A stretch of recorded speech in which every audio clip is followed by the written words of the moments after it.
brand new episode, if you would, of the Wrestling Shootout. Now going to be known to the wrestling industry as Shootout Pro Wrestling. I am the host, Survivor of Pain, Bill Blanchard, and for the last 5 years, I have interviewed some of the greatest wrestlers in the Augusta, Georgia, and South Carolina areas. The CSRA, if you would. We have covered wrestling promotions from the Adrenaline Wrestling Foundation, Flatline Pro Wrestling, Livewire Pro Wrestling, Intense Wrestling Entertainment, Bible Pro Wrestling. I mean, you named it, it's been on here. We've enjoyed a great run with the Wrestling Shootout. But now I just kind of got to the point where, I want to talk about old school wrestling. I want to talk about wrestling from the 70s, the 80s, and the 90s, and the 2000 areas. I mean, over the last 40 years, some of the greatest memories that the fans itself had a chance to, come together and enjoy. This has been like one of the biggest movements of professional wrestling in the podcast, if you would, going back from Woo Nation, Something to Wrestle With, What Happened When, Coco Cabana's podcast. I mean, 83 weeks. Recently, we've gotten Arn Anderson with a podcast show simply called Arn. Kurt Angle has gotten into podcast, and Jeff Jarrett, my world, has gotten into podcast. And it's inspired other people to do their own podcasts. It's not just in the wrestling world, in the entertainment industry. I mean, you name it, it has been going on. I mean, who would have thought people like us had this kind of time on our hands to sit there and listen to somebody else tell some great stories? But I've listened to Jim Cornette, and I've listened to Vince Russo. I mean, from Ric Flair to Kurt Angle to Tony Schiavone, Bruce Prichard, Eric Bischoff, Arn Anderson, all these guys. Hey, good old JR, Grill and JR. I follow Grill and JR on our very regular basis on his podcast, all the way back from the Ross Report to Grill and JR. I mean, Conrad Thompson has done a tremendous job of bringing us, the fans, all the great knowledge we've always wanted to know and stories we all wanted to talk about. But those guys are giving their perspective from their point of view. Well, you know what? I sit there and says, from all the wrestling fans in the Augusta, Georgia area,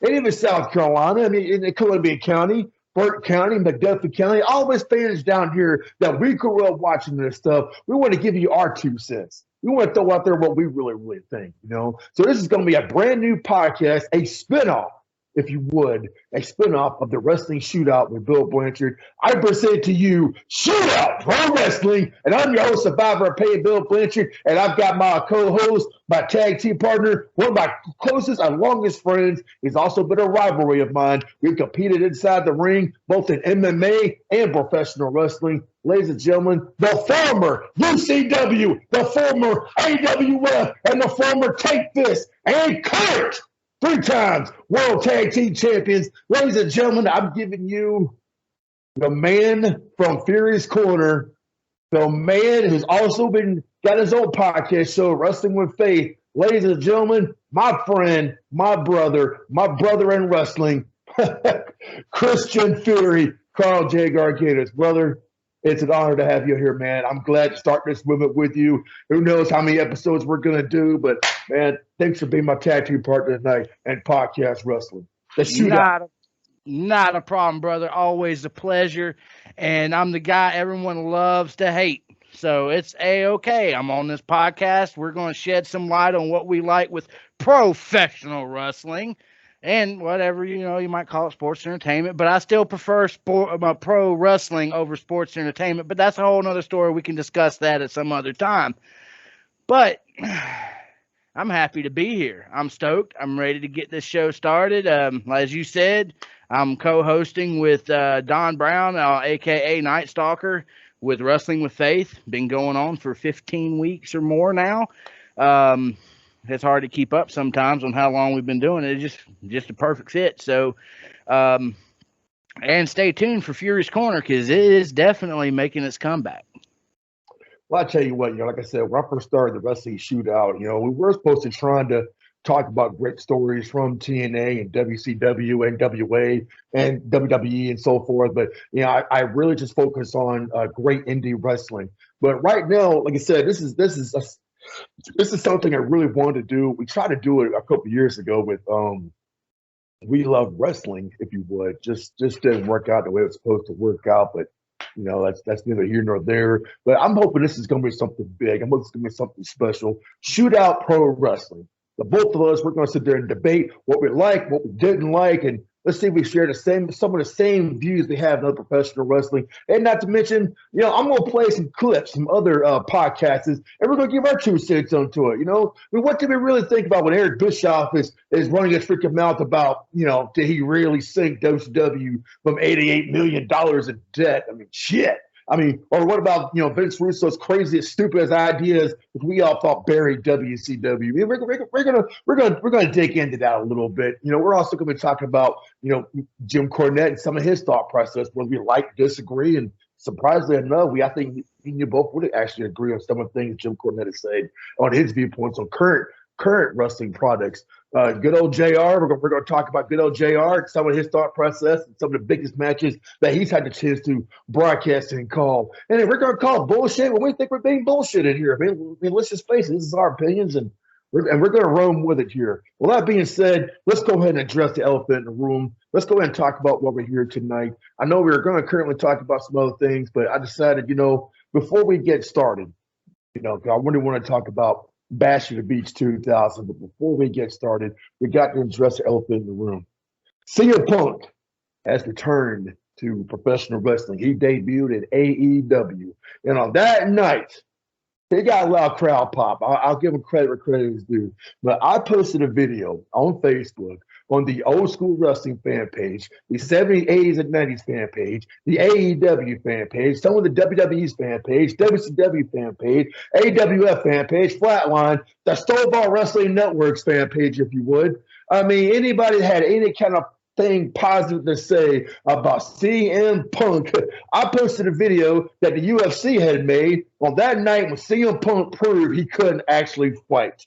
And it's a video of his wrestling career of kicking ass, 400 some odd days as the WWE champion. He stepped in the octagon, and his facial expressions when he got punched in the face and he got his ass kicked in submission. Then going to another fight, couldn't win a decision in his hometown against a guy who really couldn't fight either. Dana White fired both those guys for a piss poor performance.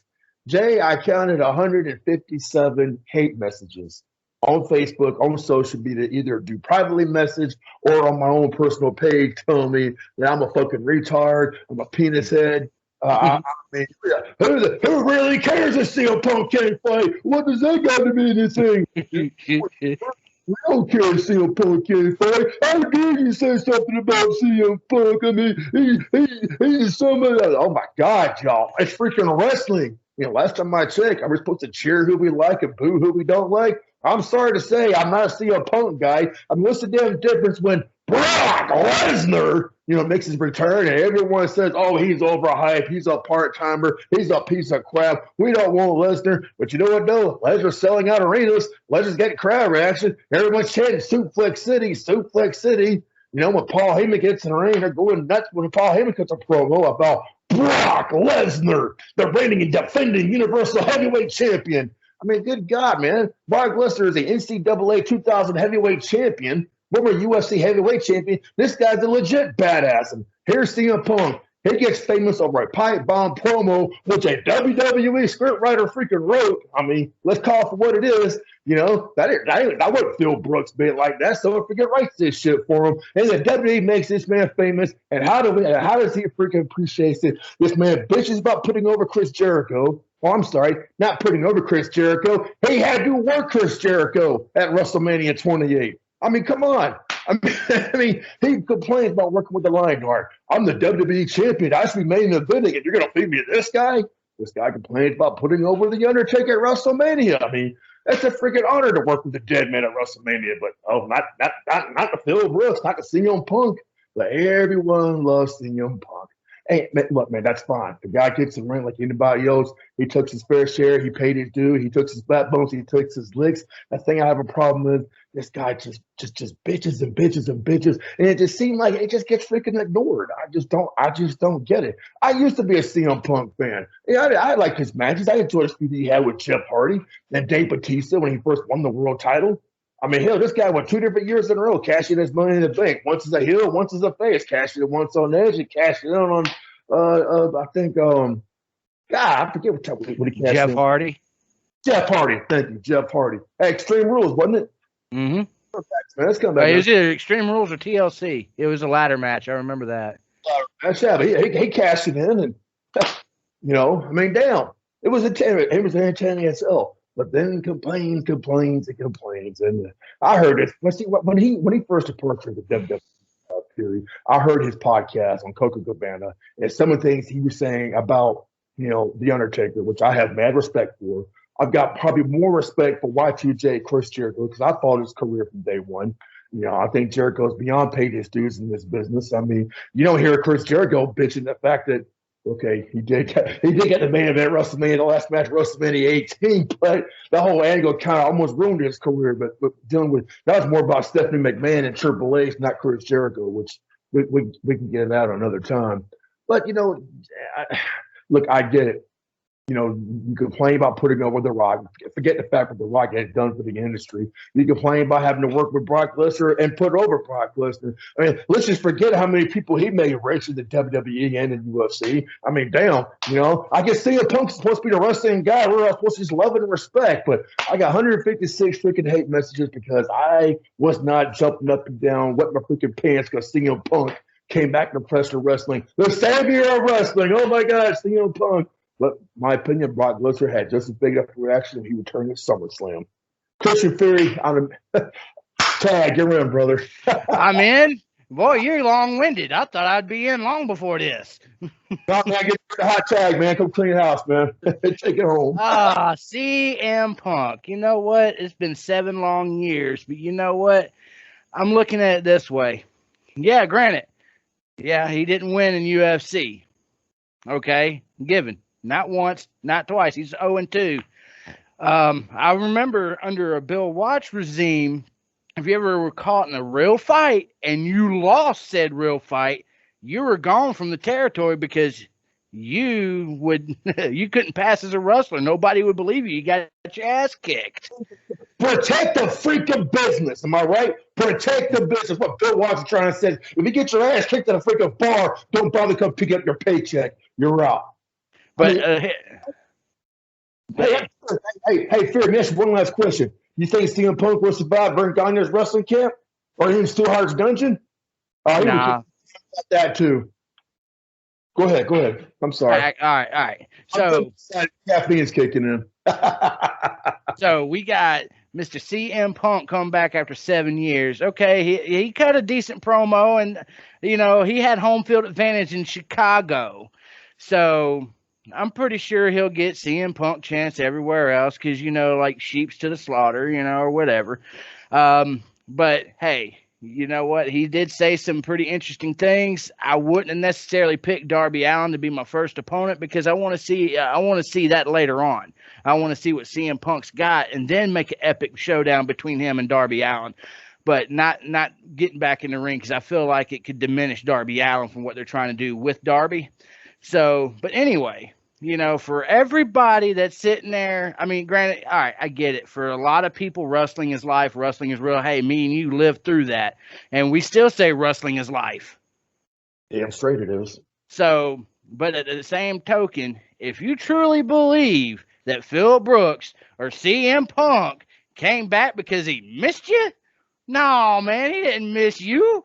He missed that money. He's laughing all his ass the way to the bank. You think he got curious? That one kid in the fans crying with CM Punk thing? You think CM Punk was crying at the bank? We seen that big old check Tony Khan wrote him. They put in his bank account. I hope one day that's become alimony money from. No, I shouldn't go there. Oh, Lord, that's right, hey, man. That's going a little too far. Hey, man, professional wrestling, man. Golly, Nature Boy Ric Flair. Woo! Three time alimony paychecks. If he ain't careful, it will be 4 times. No, Fifi's going to take good care of him. Wendy, Oh, yeah, I mean, Fifi. We're all having fun here at CM Punk's expense. The bottom line, I do think it's good for wrestling. Okay, if everyone listens to this show all the way through, they haven't hit pause and probably gone ballistic, book every piece of furniture in their house. God forbid we're not putting over CM Punk. But at the same time, okay, as far as the MMA thing goes, the man had the balls to step in the octagon and try. And hey, he will forever have my respect about that, Jay.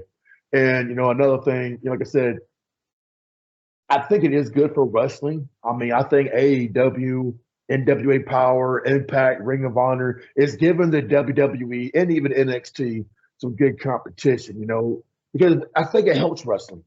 And in fact, the CM Punk did make a good impact and it got the wrestling world talking again. I mean, remember a few years ago, people were begging for something different. I mean, what else can we do that hasn't been done? And with Tony Khan, bringing back guys like Sting, Tony Schiavone, bringing the Paul White back in the AEW, giving him a spotlight again.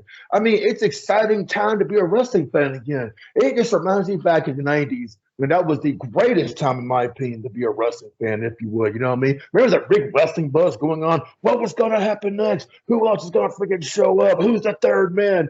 All that kind of stuff. Is Bret Hart going to sign with the WWF or go to the WCW? All that kind of crazy talk back then. Or did Bret screw Bret, or did Vince screw Bret?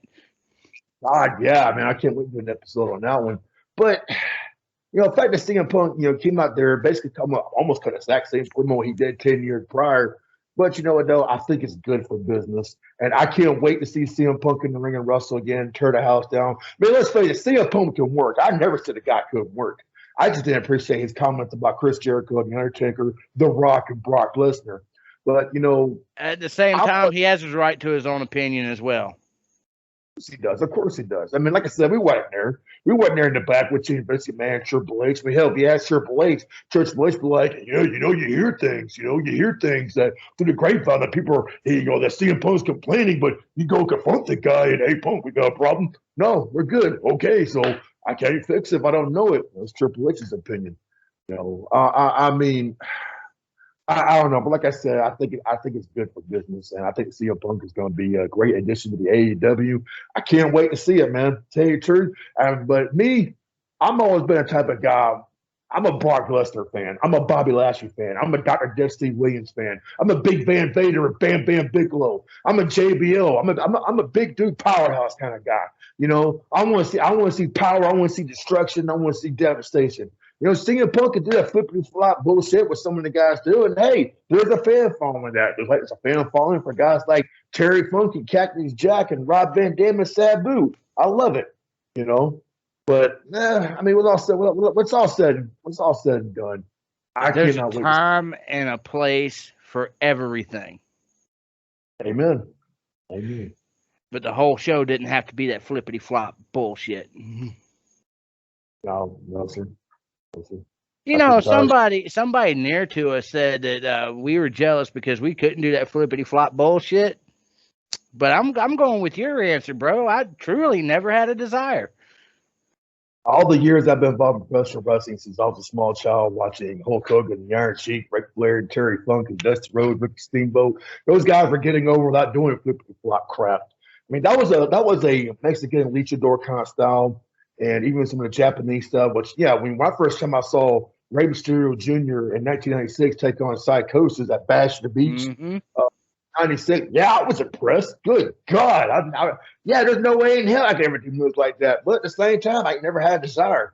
I want to be in the gym and weightlifting, man. I was all about F5 and power bombing. I'm also a submission expert. You know what I'm saying? Right. I do the locks, the master locks, the full Nelson, the sharpshooter, the figure fours, the Boston crabs. I mean, the $1 Million Dream, or we call it the Cobra Clutch. I mean, that was me. That was a style of wrestling that I really love. But not that I don't enjoy the flippity flop stuff. And like I said, when you see it every single match, it kind of loses its luster for it. That's my only problem with it. If you're thinking this is what I got to do to get over, it makes no sense to me, because in a real freaking fight, I'm not going to do a 450 splash in the air to win. No, I'm going to choke your ass out in an actual real fight. I'm going to try to knock you out. That's just me. But at the same time, I have always enjoyed watching Rey Mysterio Jr. wrestle. He is my number one favorite cruiserweight. Guys like him. I mean, I go back to Jushin Thunder Liger versus Brian Pillman. I mean, and that's right there, Super Brawl 2.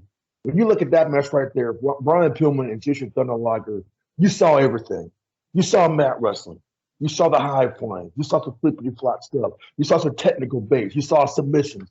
I mean, it is probably one of the top 10 matches of all time if you put together a total package, if you would, of what makes a great match. And the audience gave him a standing ovation.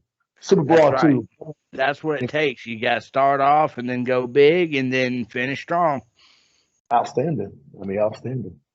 But Christian Fury, we've gone back a long way. Now, I know we're going to wrap up our pilot episode here. I want to finish off strong. Do you think CM Punk is going to make a difference? Okay, CM Punk, Brock Lesnar, Becky Lynch, big returns came about this thing about time. Is this what the fans wanted, in your opinion? Or you as a fan yourself, is it what you wanted? Is this something different that you wanted to see? Well, you got to go back a few months when you had the return of John Cena. That's The right. return of John Cena after being gone for a little while, going to Hollywood. I think it added legitimacy to Roman Reigns, to help him get over more as a heel. Brock Lesnar making his return. Becky Lynch making her long-awaited return after having given birth to her and Seth Rollins' child, which is congratulations. I know what that feels like. I just had my third not too long ago. You tapping me now. I know, right? But I'm going to have a little bit more gray hair than you. I got 2 females to raise. Gray hair? I'm losing hair. I'll be happy just to see some gray hair because I still got some hair left. Right. So, but all in all, I think it's good for business. I'm not going to sit here and just crap all over CM Punk. I do think he brings a certain value to where you're at. Seems to how he's been gone for a while. There's still been a yearning for him because he had unfinished business. Now he gets to get back into the ring and finish that business. And that makes WWE have to step up their game. So we had the return of Brock Lesnar at SummerSlam, the return of Becky Lynch at SummerSlam. So we have that potential of having that feel of a Monday Night War all over again, back from the mid to late 90s. And that was like, even we had non-wrestling fans becoming wrestling fans, and they were in the know. They knew. And the battle lines were drawn in the sand. You had people that spit on WWF at the time and those that spit on WCW. And I was somewhere in the middle watching both, getting just as excited. It's crazy. You brought that up, and I was actually thinking about this today, and going back to 1996 when the Nitro Wars was really starting to truly kick off. And the whole situation with Hulk Hogan really broke my heart. I mean, the man was spitting in his face. We're in this business because of him. He's a wrestling guy. We all need to kiss his ass and blah blah blah. And he's beating up every hero you saw from WCW, from Sting, the Flair, the Arn, the Luger. Guys like that. Sometimes I couldn't help but turn to the other channel to see what the WWF was doing, to see if WWF is trying to, when Bret Hart first came back, I was excited. And I was really itching to see this war between Bret and Shawn. And I was really, and Steve Austin come on the scene. And that type of style of wrestling between Bret Hart and Steve Austin, it made me watch the WWF probably more than WCW. Let me give an example. When you see in Bret Hart, Steve Austin, the Survivor Series, you saw greatness at its best. True art of technical wrestling, a good brawl. 2 guys who truly believed that they were the best. And then, then you watch Halloween Havoc 96, the same year, a month prior. I saw Hollywood Hulk Hogan versus the Macho Man. And if you go back to WrestleMania 5, the Mega Powers explode, you see Hulkamania at its peak against Macho Madness. And then there in 1996, I'm seeing Hulk Hogan on his knees, begging to be a coward. I was sitting there thinking, how can you go your whole career being a badass, not afraid of everything, and now you're trying to play that chicken shit heel and yada, yada, yada. You're trying to be a heel, where it just made it look too obvious, too phony, too fake. I hated it. It made me sick to my stomach watching it. You know what I mean? And I'm just kind of hoping that in today's wrestling world, that I don't see matches like that again. I'm hoping that Brock Lesnar and Roman Reigns, if you go back a few years ago when Lesnar and Reigns were feuding like crazy over the WWE or Universal title, whichever one it was, I want to say it was Universal. Yeah, it might be Universal. But, you didn't see – I hope you don't see now that Lesnar got in Roman Reigns' face. You're not going to see Roman Reigns do what Hogan did and backpedal, be a fear, be afraid. Because prior to that, Reigns was chasing Lesnar. Reigns was trying to beat Lesnar. Reigns was trying to be that man, trying to be the man, if you would. You know what I mean? I'm hoping we're not going to see Lesnar still being a badass because the Macho Man was still being Macho Man. You know, like 89, 1996, he was still Randy Savage. Hogan wasn't. I'm just hoping with Reigns as the head of the table, the head of the family. I'm the longest Universal champion now. I mean, I'm just hoping you're not going to see him backpedal and pretend like he's a coward. 3 years prior, he was badass. Now he's trying to be a coward, taking on Brock Lesnar. I just don't want to see that, man. To me, it's an insult to the audience, but that's just my opinion, you know. But going forward, man, I know we're almost out of time here. I know we talked about CM Punk, Becky Lynch, Lesnar. I want to close the show on a positive note. Well, that's not really a positive note. Did you see the performance Bill Goldberg had with Bobby Lashley? I mean, just me, it seemed like Goldberg was just kind of like barely walking to the ring. It seemed like he was limping. It seemed like, and then that knee was really early exposed. I mean, makes you wonder, you think Goldberg might have been injured going into this match? Well, I don't look words prior, but go ahead. Looking at some dirt sheets that Goldberg's having to have surgery on that knee. So it could very well be that he may have messed it up in the back before he came out and still went ahead and competed anyway. But the damage was already done, so they just played it to the hilt on what they could do. And be a last match. The way Bobby Lashley grabbed Gage at the end of it, I think there'll probably be one more, but it'll probably might be a year from now, depending on how long it takes Goldberg to recover. When I saw the situation with Goldberg and his son, Gage, right? Yeah, Gage. I think with Bobby Lashley putting him in a medicine log, it reminded me of a couple of years ago when the situation with Brock Lesnar and Rey Mysterio and Dominic gets involved, and Lesnar attacked Dominic, and then that was way of Dominic, getting broken into the business. I mean, what hell of a way to get broken into the business, being in a situation with your dad. And I'm often wondering, is that what's kind of going on here? I mean, I haven't heard any kind of reports of Gage training to be a pro wrestler. I mean, I know he's about that age, a good age to really get started and everything, but I don't know, man. What's your take on this thing? Is it a possibility that Gage could try and do what Dominic did? Is he following his father's footsteps, or was that a one-time thing? It could be a possibility, but I don't know exactly when that would actually take place because if I remember correctly, when Bill Goldberg beat Brock Lesnar in SummerSlam, Gage was like, what, 8? No, he was 12. He was 12. Okay, so Gage is about that age to. About 2016, I think that was. This is 2021, so he was 12 years old then. In 2016, 4 or 5 years later, that puts him at 17, 18 years old now. Yeah, so I mean, he could very well be going in that route, going that path. What do you think? I mean, how do you feel about children going to follow his footsteps? Because it doesn't always work for everybody. I think everybody knows about Watts' kid, Eric Watts. Didn't work too well for him. Dustin Rhodes and Cody Rhodes worked out great for them. Worked out good for Brett and Owen and some of the other Hart boys. But it doesn't always necessarily mean you're going to be a big success. And it's kind of, I don't know, man. Eric Watts, man, I kind of felt for the guy, to be honest with you, during that time from 1992. And hopefully Gage and Dominic don't have the same issues that that he had. But speaking of Dominic, though, what are your opinions on how he broke into the business? Have you been excited what you've seen so far? Do you think he has the opportunity to be just as good, if not better, than his dad, Rey Mysterio?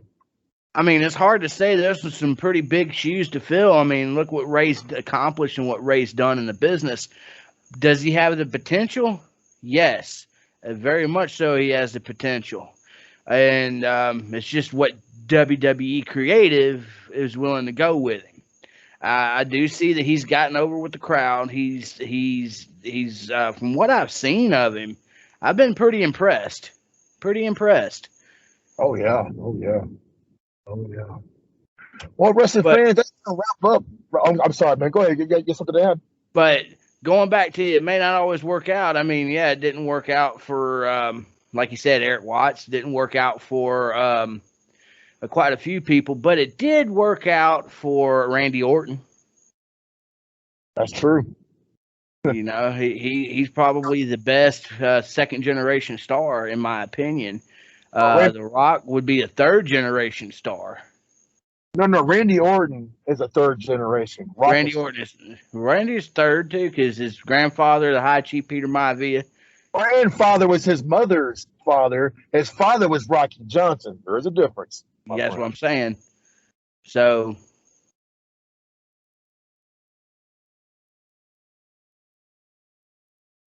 I mean, he's got potential, and I'd like to see what Gage, if they do something with Gage, which I don't see where they couldn't do anything with Gage, because he's about that age. He could start training and see what he could do being the next Goldberg. Yeah, he's got to put some good time in the gym if he's going to be Goldberg, the next Goldberg. He's got potential. Let's just put it that way. He's still young. He's got time to put the work in and everything like that and get ready.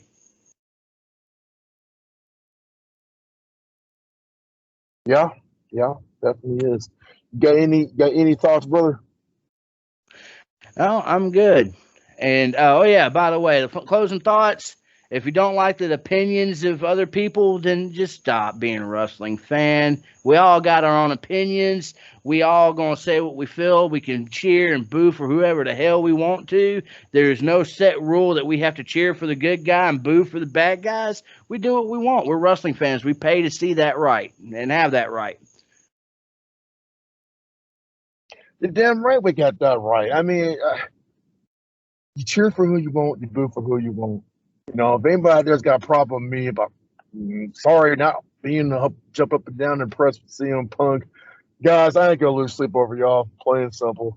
Y'all kiss the grits, man. Whatever. I'm a Brock Lesnar guy. I agree with what Lesnar said. It's about being the best in the world. The Beast is the best. CM Punk's record can come nowhere near close to what Brock Lesnar brings to the table. And that's just a fact, dude. And sometimes I think that's why Brock Lesnar has so much haters, because the facts speak for itself. It's jealousy, in my opinion. That's what it is. And they come here and tell me anything differently, you know, and the fact that, well, he's a part-timer. Listen. They treat Brock Lesnar like Andre the Giant. If you do too much, it loses luster, you know. So they bring him in, and when he does show up, it is a draw. It has worked. You know, they protected Lesnar.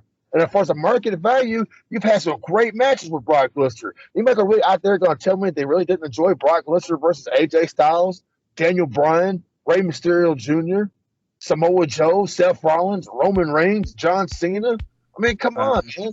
And Lesnar, and Dean Ambrose. I mean, Lesnar's had some great. The Undertaker, Triple H. I can go all day long. Since Brock Lesnar came back in 2012, he's done a tremendous job. Well, on that note, though, I'm going to end it today. Thanks for tuning in to Shootout Pro Wrestling. I enjoy y'all. My wife is here. I gotta tune in for the night, guys. Y'all have a good night. Thank y'all for joining the Shootout.